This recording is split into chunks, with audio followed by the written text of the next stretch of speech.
இவன் பேர் கெத்து. இவன் தான் இந்த சுட்டு வட்டாரத்தில் 38 கிராமத்துக்கும் பவுட்ரு பான்ஸு இவன் தான். இவனை அடிச்சுக்கிறதுக்கு யாருமே இங்கே கிடையாது. இப்போ எப்படி அந்த 5 டன் பவுட்ரையும் டிஸ்போஸ் பண்ணுறது தான் அந்த கதையே. எதுக்குண்ணா இப்போ அந்த அவசரம் மீட்டிங்க சொல்கிறேன். 2026 வந்துருச்சு, எலெக்ஷன் டைம் கிட்ட வந்துருச்சு. இனிமேல் நம்மளால் சரக்கு ஓட்ட முடியாது.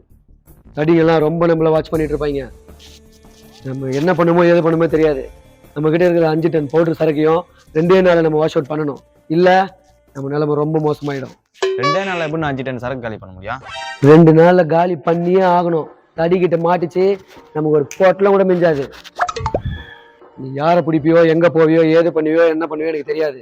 இந்த 5 நிமிஷத்தில் அதுக்கான ஆர்டரை பிடிச்சிட்டு வரீங்க. போடா. A few moments later. அண்ணா ஆர்டர் பிடிச்சிட்டேன். சொல்கிறா எத்தனை டன்டா? ஏரியா பசங்களுக்கு ஒரு கிலோ, என் மாமா பையனுக்கு ஒரு 1/2 கிலோண்ணே.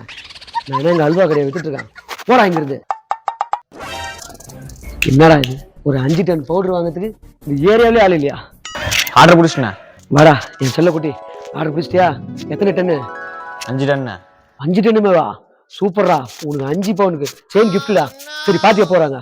இதே பசங்க வராங்களா? சரக்கு இன்னைக்கு ஏற்று போகிறாங்களா? இப்போ வராங்களா? சூப்பர்ரா. சின்ன விஷயம் என்னடா?